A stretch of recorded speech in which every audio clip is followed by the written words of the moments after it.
on the wall, that's your demographic. And these young white guys don't get it.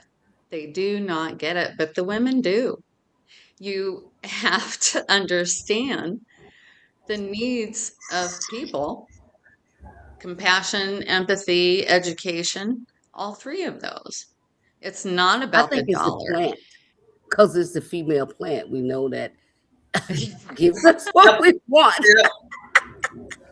And we know Absolutely. how it connects. Yeah. You And know, we Stanley, also, yeah, go ahead. with seniors and like other people disabled, and while they make it look all sexy with the younger generation, you know what, we can look that good too. Well, maybe not that good, but we're not marketed to. Mm-mm. Oh, this is Katie's wheelhouse right here. This Yeah, is we're opening a can. Yeah, we Yeah. are. yeah. This is 100% the reason why I started my business, because Yes. women are the consumer. We're not marketing and designing for women. What are we doing? Like, we need to be focusing on who our audience is. And seniors are the future, and women are the future. It's not because anyone is trying to be discriminatory in any way. No. Obviously, men buy, but the numbers are telling us this, and it's very important to listen to that. And I think that that's a big problem right now. Is And they're not yeah, listening to that. So, you know. no, the advertising is geared for men 21 and above. Yep. Period. Mm-hmm. And that was one thing that really bothered me. And I said, All the souls and bull. Oh, it's ridiculous. I said, show me an ad with three grandmas sitting around a table, sharing a bong and an Entenmann's. That's an ad I can get behind. Show me a couple of grandpas out fishing off of a jetty. We're here. And from everybody I talked to, over 50% of their consumers, their customers, are over 50 years old. Mhm. yep. This is why I started what I started. Yeah. We need a voice. Okay, so Angela, so we're talking about women and seniors as the market. Mm-hmm. So do you think that these are two groups that bring leadership to the table? I'm sorry, what two groups? Say it again. Women and seniors. Oh, yeah. Well, I think more than 50% of consumers are women. And like Liz said, I think more than 50% are over the age of 45. Mhm. Every time I go in my dispensary, if there are 4 people standing there, 3 of them are older than me. I'm 55. And 3 of them are women, or 2 are men, but the men are older than me. So I just think that the company Stanley went through this, right? They were really floundering until they realized that women are the one that buy products, and they started marketing to women. And now they've got they're just like Yeti, they're up there, but they keyed into the fact that, drink hot and cold beverages too. Who would have thought? So this recognition of women as a consumer, as someone who's going to give you money, because women make something like 70% of the consumer decisions, whether they're single or married. Um, so women are being recognized as a source of revenue. How do we change the game and be recognized as leaders? I mean, that's a really hard question.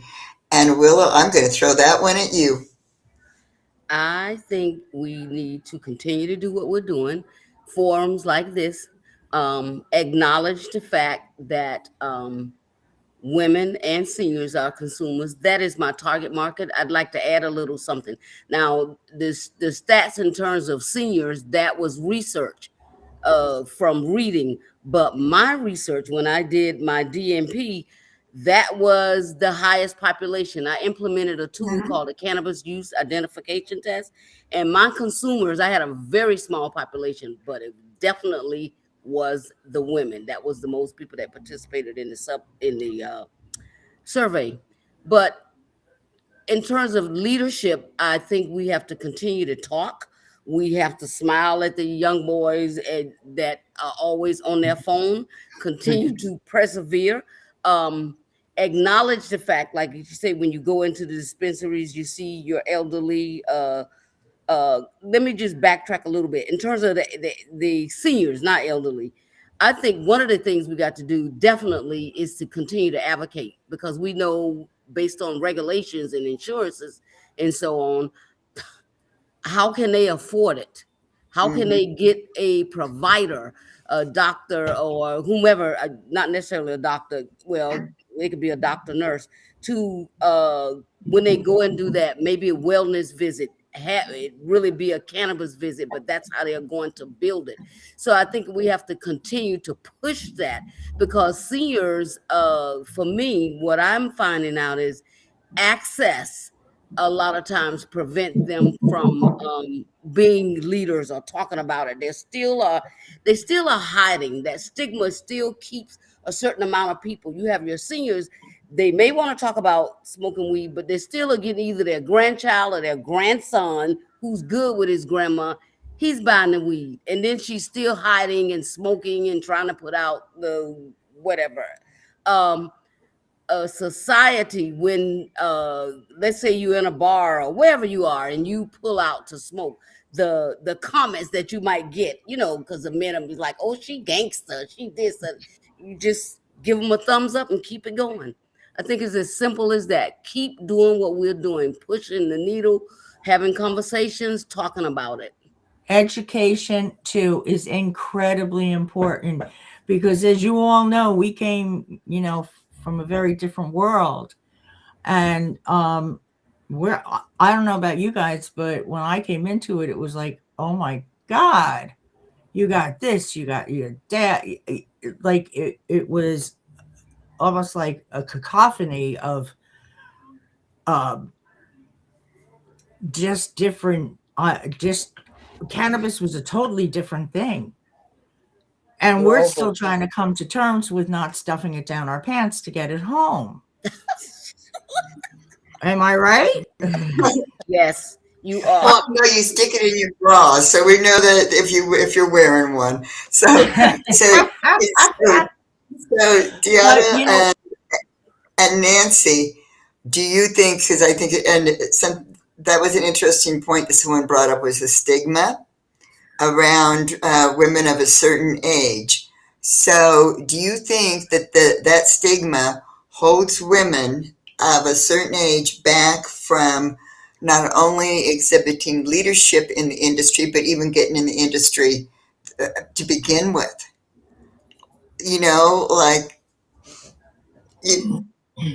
It's we have had such an amazing overall experience with the people, and going back to the sisterhood, especially that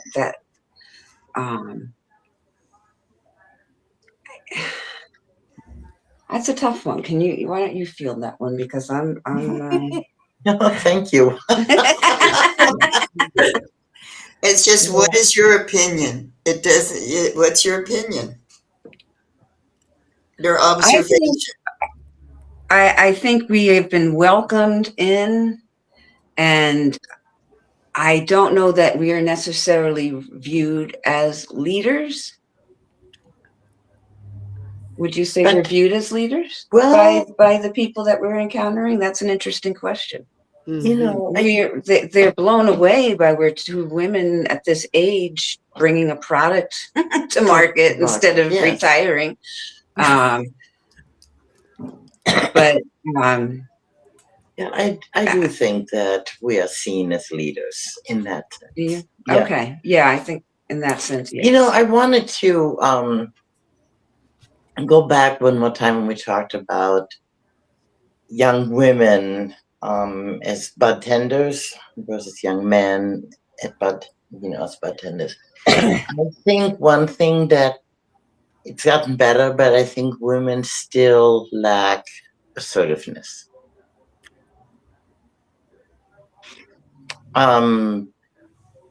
It was the same in the gaming industry. It was male dominated. Women were trying to break into it, and they faced great opposition.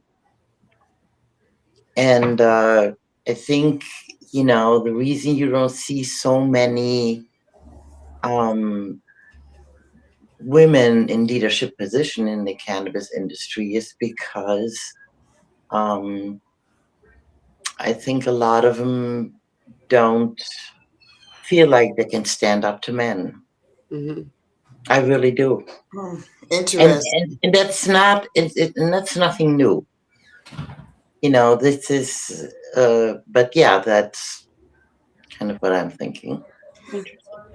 Alex, do you agree with that? I think that's a generational thing. My generation, so like I'm 37, 38, I forget. One of them. I'm a millennial. Um, we have no problems asserting ourselves in a situation. And I think as you go down to younger generations, they don't have that problem either. But the older generations, it's something in your nature, I would say. You guys don't have the like we talked about football. We're taught you guys were taught at a younger age you can't be loud. You can't scream. You shouldn't be the person in the room making the decisions and stuff like that, right?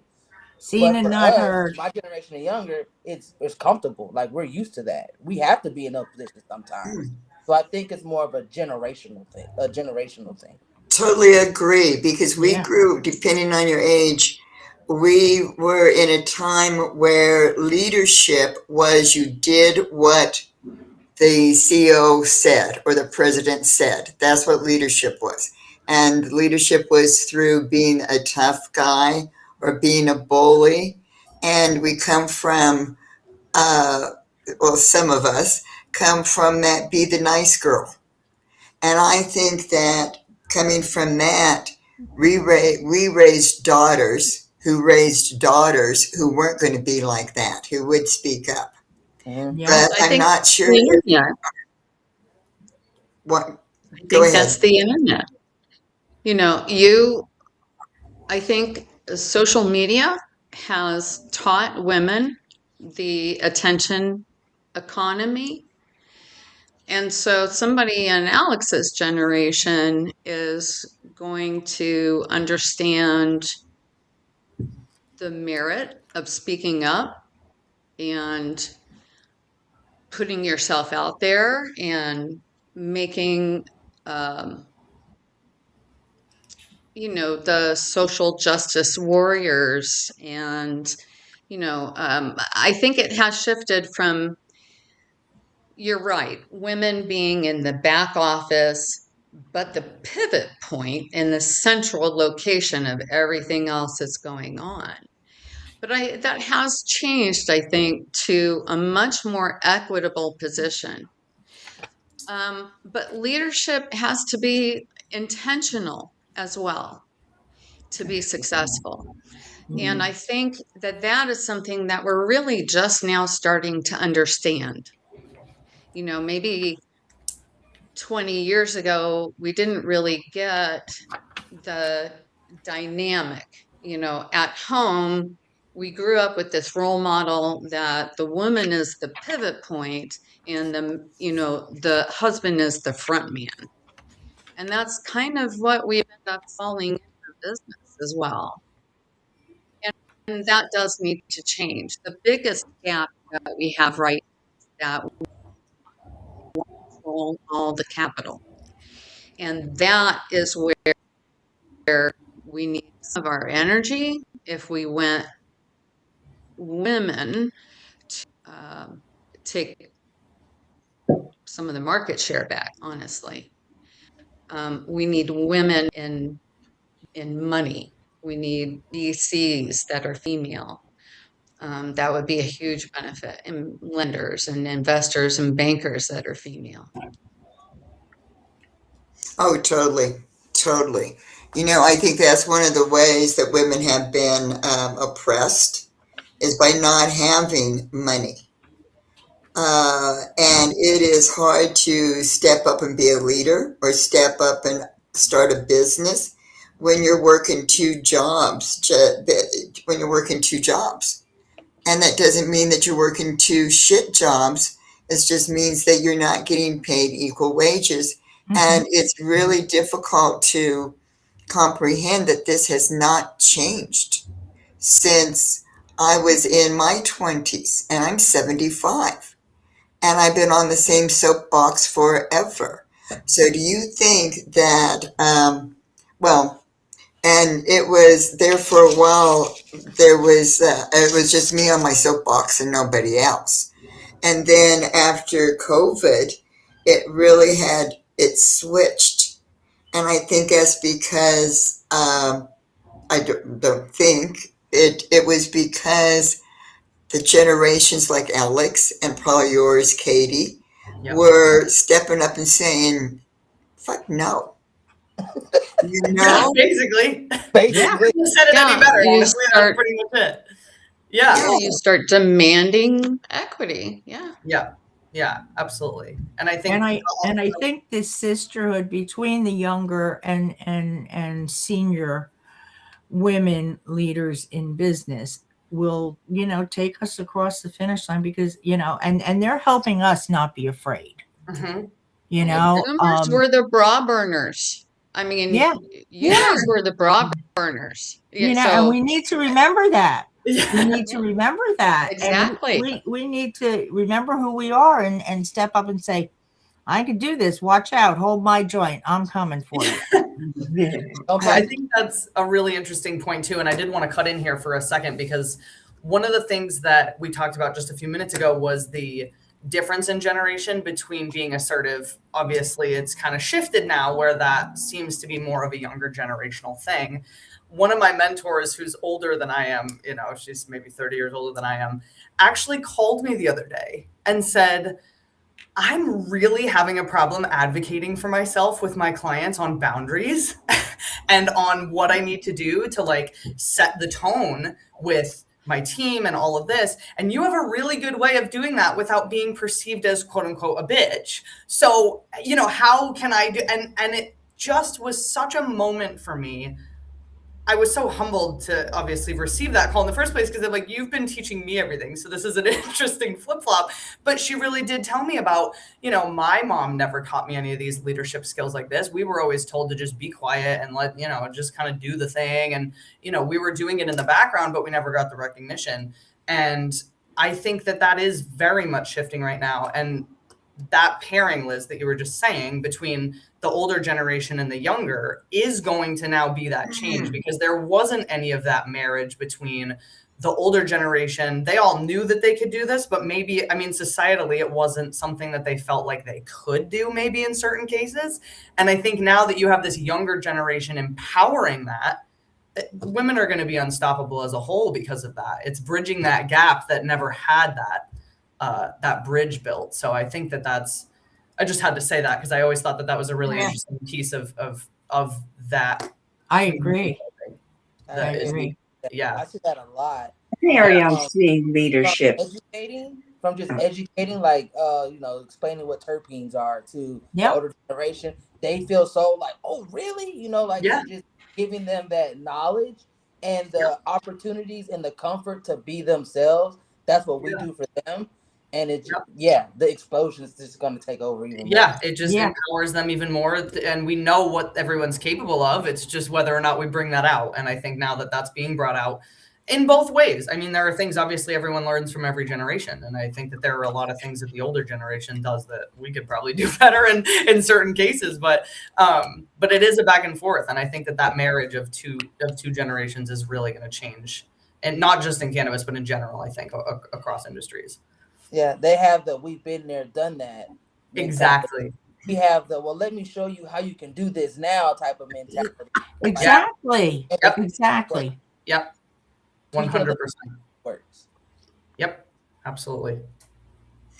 That's one area that I was going to mention that we've noticed leadership is when women have the expertise about the plant.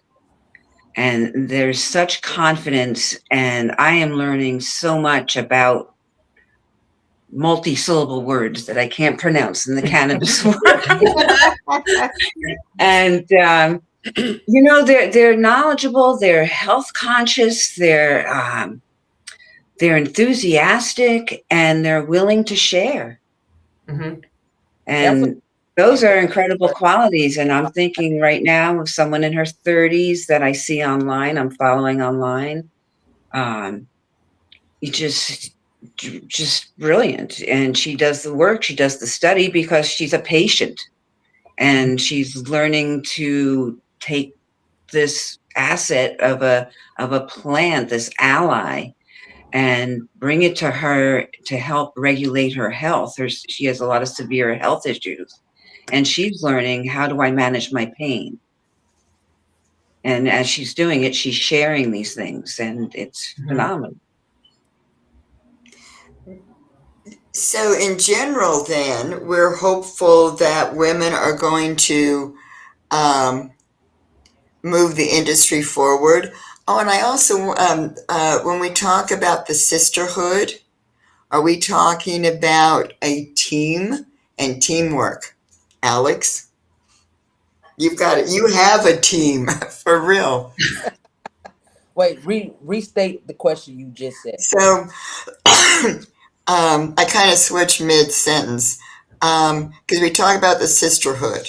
And on other calls, the term is used tribe, finding your tribe, finding the sisterhood. But what we really talking about is building a team. Because when I think of team, I think of an action-orientated group that are moving in the same direction, as opposed to An individual. what's a good comparison? When you talk about the sisterhood or a tribe, instead of just getting together and hugging each other, team to me is stronger, sounds stronger, because it is, to me, it indicates a group working together and moving towards a common goal. And a support system. They're a support system, for each other. And that's what I found on that day. The anniversary of when I started my business is the day it all came together. And it was at a women's event.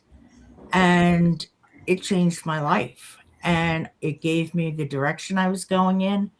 And every woman I spoke to was so engaging, so helpful, so encouraging. It was incredible. It was a great day, and that's what I mean. That's what I mean when I talk about sisterhood. I take everything what you're saying. It makes me think of this. Greatness is not built by one person alone, right? It's not. It takes a team, a community of people to make A those village. a village. So this sisterhood, this team of people, it's a.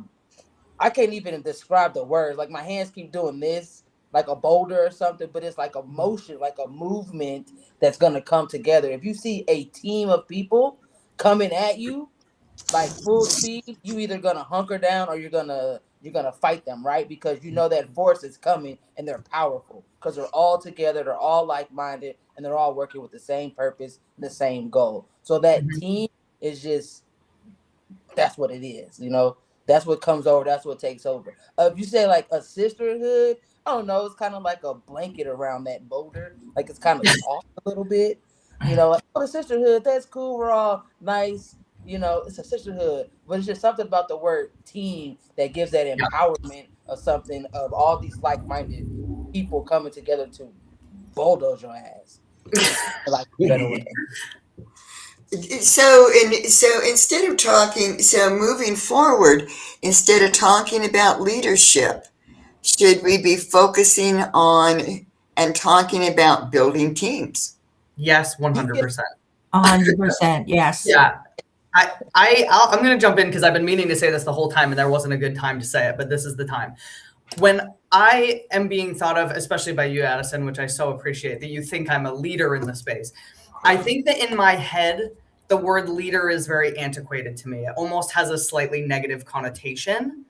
I like to think of myself as a team captain because I'm in the dirt. I'm doing the thing with my team. I'm not telling you, oh, go do something and follow me. I'm going to do this thing. We're doing it together. And I think if you don't have a team that's around you in that same way that appreciates that, what else do you have really? I think that you have to build a team. You have to come with a solid team. That's the best way to put it, I guess. Before we think about leaders and all that stuff, you want to think about the type of leader you are in your team. So you got to figure out your type, your language, your swag, how you lead, because everybody differently. Then you need to establish: is it a leader type thing we're doing, or are you just a boss? You just bossing people around, you know. So once you figure those type things out, the team part kind of just meshes well, and the cream of the crop kind of floats. The leader of the team will naturally float to the top once the team comes together because it's a natural progression. Somebody's going to be like, "Oh, we should," and it just kind of naturally does its thing, you know. So figuring out type of leader, your leadership style for that team and that situation, and then the rest just kind of naturally follows. Then And there's enough skin in the game for everybody. Mm-hmm. You know, there's plenty of skin in the game. So, and that's another reason why it's not cutthroat. It's not cutthroat at all. It's here, let me help you. Yeah, it's kindness. The true leaders know how to use all like this. They're gonna understand the team and they're gonna know how to amplify everybody's gifts, talents, and skills so that the team works as a whole and everybody's successful. You're not gonna know who that leader is because they're probably gonna be the quietest one of the group. They're gonna probably be the one that's hunkered down doing all the work. That's really not The one that's working. yeah, the one Yeah. moving like it needs to move. You know what I'm saying? The real leader doesn't want the attention because they're trying to make sure the team is working. They're encouraging this person, grabbing this, you know, doing that or whatever. Really just kind of work in silence while the rest of the things kind of happen. wow, this is very enlightening. Angela, you look like you've got something you want to say. Well, it's the whole bossy assertiveness, being the one that's getting their hands dirty. I think that as an employee, I was always really disappointed if they didn't have the tools, systems, and training that I needed. But I could forgive that if those were people, you know. So I think part of being a good leader is, and we had this conversation, Addison, where I said if I had a superpower, it would be to just know everything. So I think first you have to realize that you can't do everything. You have to be able to find the right people. And so when you start putting together your team, you're looking for the tools to implement the systems